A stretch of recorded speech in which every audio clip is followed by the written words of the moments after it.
Oh.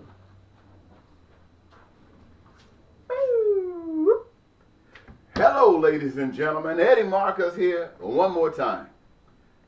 You have heard it said that every action brings forth an equal and opposite reaction. So for every good, there's an evil. For every right, there's a wrong. For every love, there's a hate. I want to talk to you about life a little bit in relationship to human existence. You've heard it said that God, and when they talked about God, they always associated God with he, man. I'll admit that in my experience, I've never seen God. Based upon what I've read and what I've heard, neither has anyone else. But the evidence of God is made known to many people, even myself. And the only credit that I could give to that would be spirit. Spirit is what made God known to me. So it's equally and more just as validated by me saying God is spirit. But my point here is to talk about action, reaction, good and evil. I would like to start off by stating that life in itself is good. And I would say that life came about because of spirit. The spirit moved upon the face of the earth. And as you can gather, I've gone beyond the creation of the earth, and I'm talking about this that we can identify with, humankind.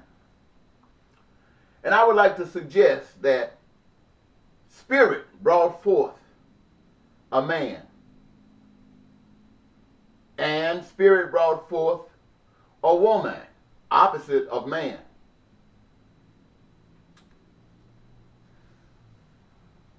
But somewhere in there, the opposite of good tried to play its way in. And so what I'm saying is they tried to, that spirit, to put a divide between human existence. Whether it was one man, one woman, or thousands or millions, but the message is the same. And the way the story goes, the hand-me-down story, is that the spirit of evil came upon the scene. And it brought itself to the woman. Now, I don't know, I'm not saying that it didn't come to the man. I'm just going the way the story goes, because it could have been man or woman. It doesn't make any difference. The spirit has this effect on everybody. But in this story, they say the spirit moved upon the woman. And in its efforts to establish itself, it denied what the woman had been told, and was successful in getting the woman to accept its point of view. And the woman, different now than man, she has a little bit more experience. You heard the expression that women mature faster than men. Well, she had a little bit more experience. That means maturing. But she wanted not to be alone in her experience, but to go back and find some way to get the man to do likewise. See, that's all about conquering. Conquering. The spirit of evil, the spirit that went to the woman, was about conquering. Conquering. And so, to make a long story short, the efforts exercised by the woman was successful and got the man to join on and empower the spirit of evil. And so rather than going forward with a life that was of perfection, and what was that life of perfection? How many of you know what that life of perfection is, was, and is?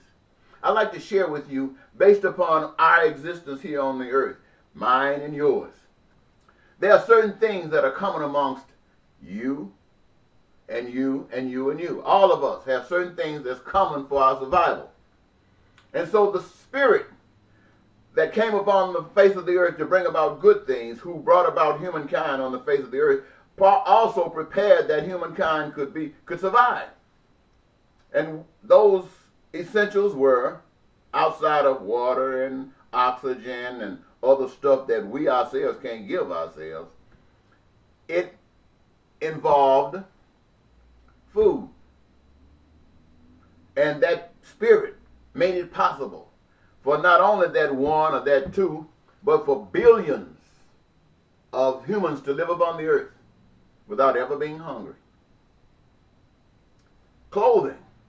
Now that they got some problem with being naked, or depending upon, as time passed, where they live. Clothing. Essential. If not at one point in time, at another point in time. Clothing essential. And that spirit that created life made it possible that not only one or two, but billions would be clothed. Shelter. Billions. Education. Billions would be educated. Billions. The power of creation made it possible that this would be essential in their survival, and it is a requirement, and it's set forth by that spirit. Another is health care. Health care.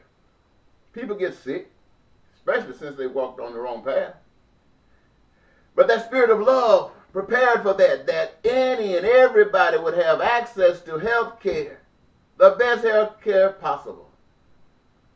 Spirit of love did that. And to make sure that these people, whether it's one or two or billions, would have access to all of these essentials that's necessary for their survival, that spirit of love prepared that each one of them could have a job, a career of their own choosing.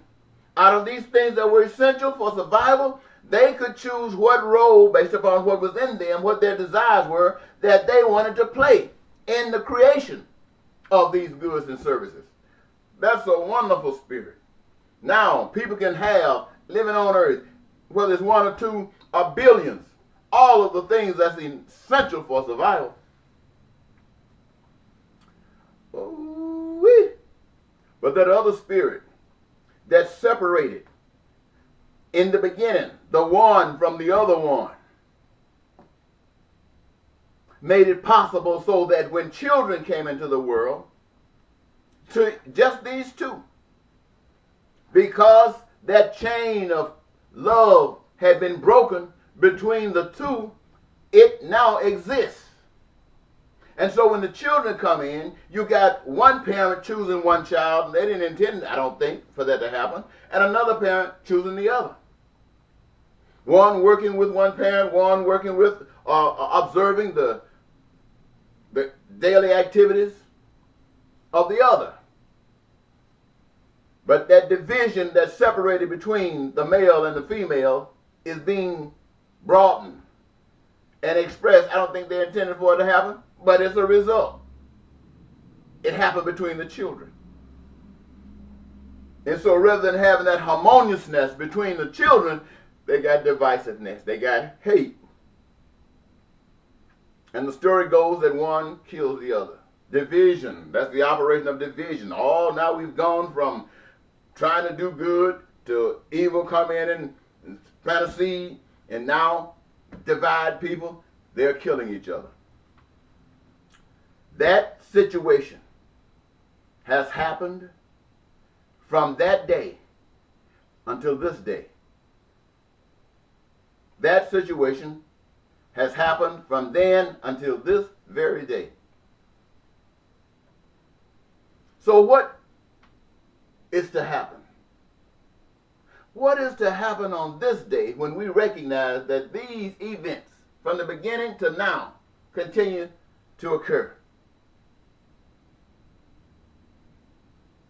You can bet your last money when I say continue to occur. That means you got races against races, gender against gender, straight against crooked. All of the things that exist has its opposite. But the spirit of love and good has never changed. The spirit of hate and division and all of its other adjectives have never changed. They're still there. So what do we as people do? How do we respond in a situation that's destroying us?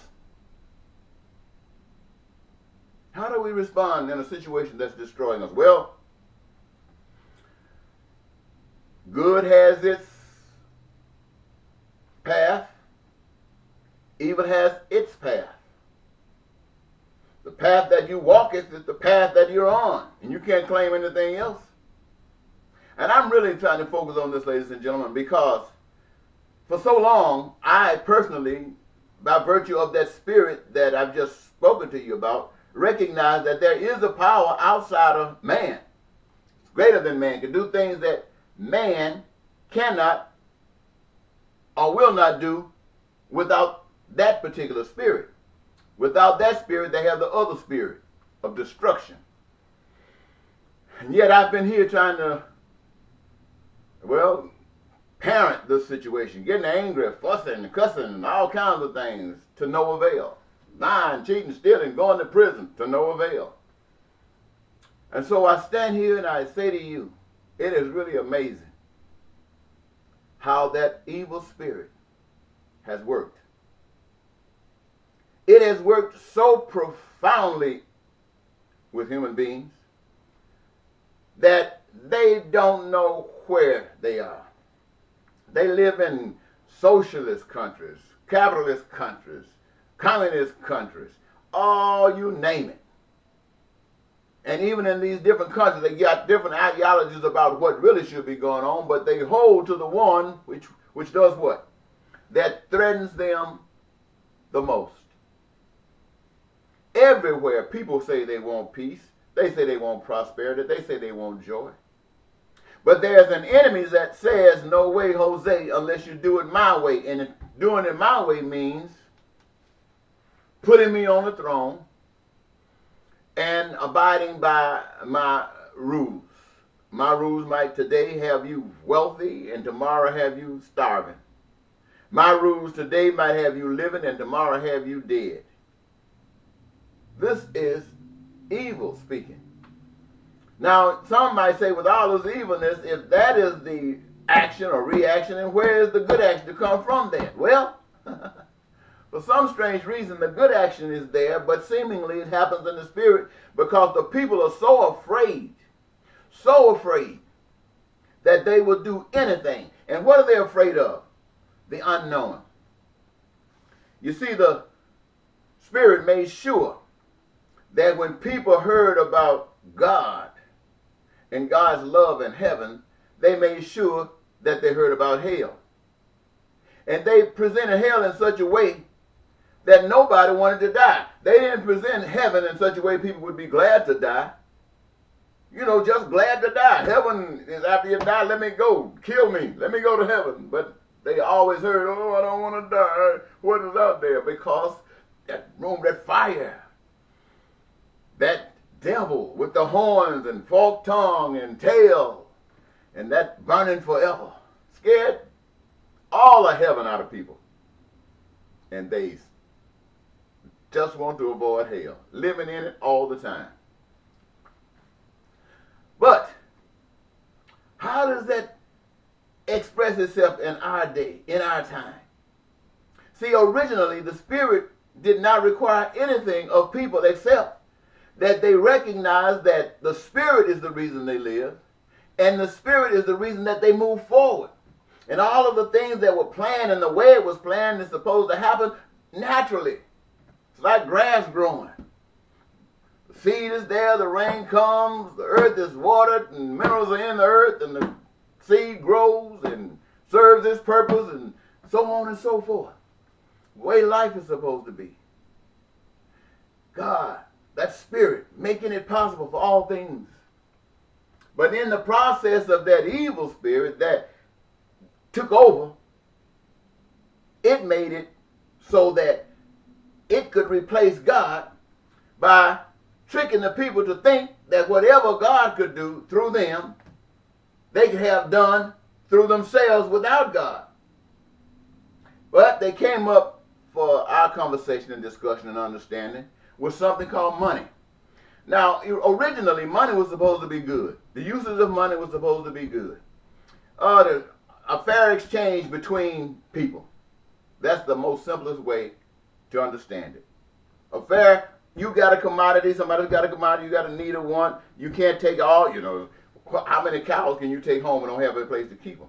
All you really want is the meat or the milk. So you can get the milk and the meat at different times if you got the money to go buy it. So the money replaced God by saying you don't have to do it the original way, which would have been a magnificent way today, which is the way that life purports it. So you came in, you accepted money, and to make sure that you didn't have any gripe with this, because that evil spirit knew that something inside of you recognized the spirit of love, recognized the spirit of God. So it came to you as God. Money says, in God we trust. Affirming to all of those who got God inside of them, small as the amount might be, that God is attached to this money, so it can't be bad. So rather than focusing on treating people right, which God required, which the Spirit required to have all your needs met, now all you got to do is get the money. But now you're not listening to the Spirit of God, you're listening to the spirit of evil, which says, in order to get this money, you got to do what I want done. And it was really amazing how they came up with that scheme of exploiting money. So now you're thinking that God is still in control, and God is. It's just the evil God that's behind the scene that you never know about. Makes you think that you can choose people from amongst you that are just like you, who care about you. But the evil spirit buys them off, prostitutes them, get them to do anything they want done. Money. So what I'm basically saying to you in a short form is to say this. You have heard that the nations are going to get rid of the money. And they want to come up with some electronic operation. You know, you can get mad with somebody who wants to get your money, and you can tell them they're not going to get it, and you can keep it. And that even goes to the system.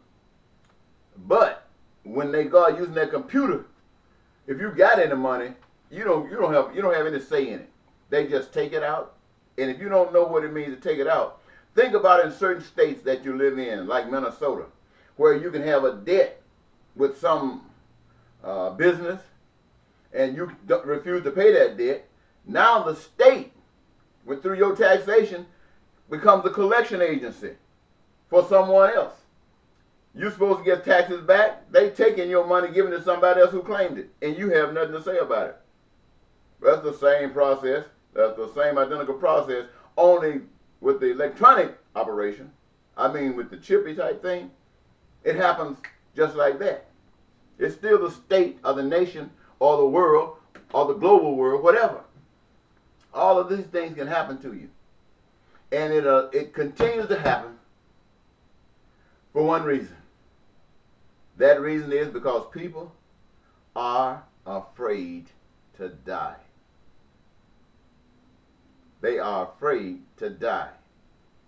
This is why you give up all your freedoms, because they threaten you and say somebody's going to kill you, but you need protection. In order to get these protections, you got to give up your guns. You got to give up your freedom of speech. You know, there was a guy in the football team the other night who decided that he was going to honor some other individuals in the sports world who were pissed off because the system with a flag did not represent what the Constitution said that it did. And this was their means of protesting. But there was a business who said, because you would not sacrifice your freedom to speak your mind, to protest, you would not sacrifice it, we're going to take this contract from you. Same old thing. You want to move forward? Give it up. Give up your right to protest. Give up your right to speak out. Give up your guns. Think you that big a fool.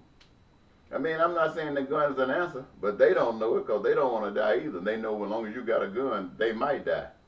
You take that gun out of your hand, they'll treat you just like they did black folks. They take that gun out of their hand, they'll treat you just like they did the Native Americans. You take that gun out of their hand, they will treat you like they do the Iraqis when they found out there were no weapons of mass destruction.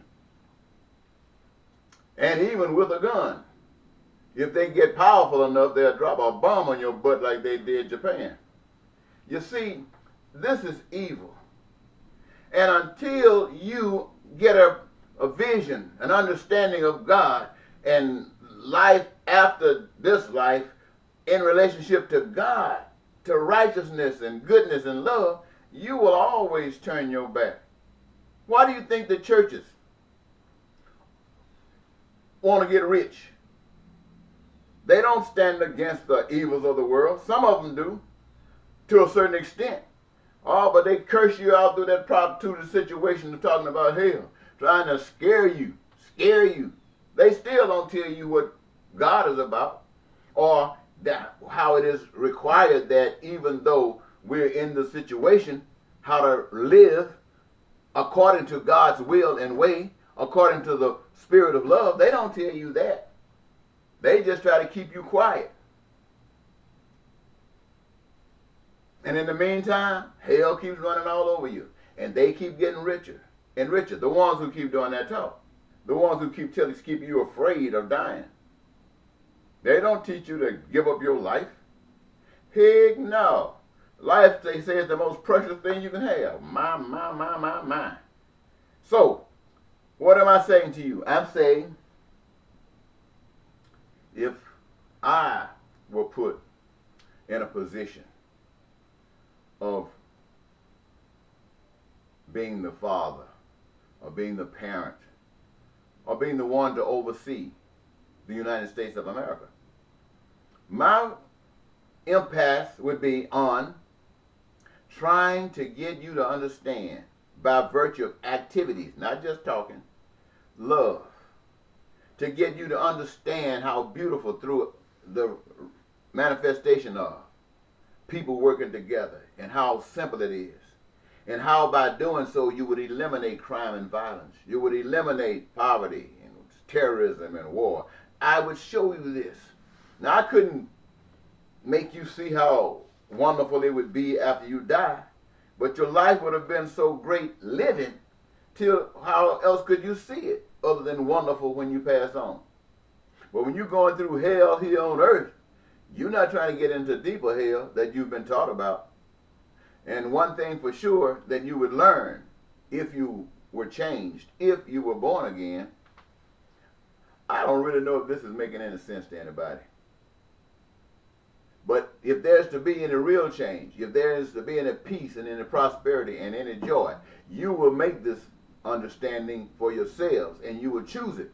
Whether it comes from things that I've said or others have said before I came along, or others will say after I'm gone. But I do know that in most households, I know that in most households where there's a spouse, a husband and a wife, whether it's male and female, or two males, or two females as husband and wife, hell breaks loose in there always. And one is always requiring that the other go their way. And going their way usually works for the one who is being satisfied, while the other one got to submit is not. You agree, right? I know your wife, if you're a man, gets on your back because you're not doing what she thinks you should do. And if you're a woman, your husband gets on your back for not doing what he thinks you should do. And that is nothing but a hell house. I don't care how much money you got. I don't care how much material gains you got. It's a hell house. That's why people cheat, trying to find some comfort, trying to find some peace in a different situation. So, ladies and gentlemen, I think I'll leave that right there. When I came out here, I thought I had something that was fantastic to tell you. But as I was speaking, I kind of got the impression that most folks don't give a damn. They're going to keep right on doing what they're doing. I heard a lady tell her husband, "Why don't you? We wouldn't be so bad if you didn't get a job. If you wouldn't got a job, add more money in the bucket. And you know, with more money in the bucket, you're just going to get further and further in debt." And what happens when 2 weeks pass by and the powers that be, the secret government that be, comes back and violate all money, take the value from it, and access to goods and services that you require are being limited and restricted to the point that it's driving you in the streets fighting your brothers and sisters for the same things that they want? Then what good did that job do? What good did it do you to sell your soul out to please somebody else that has no real value whatsoever? Think about that. Because that's the plan of the New World Order. Bye-bye.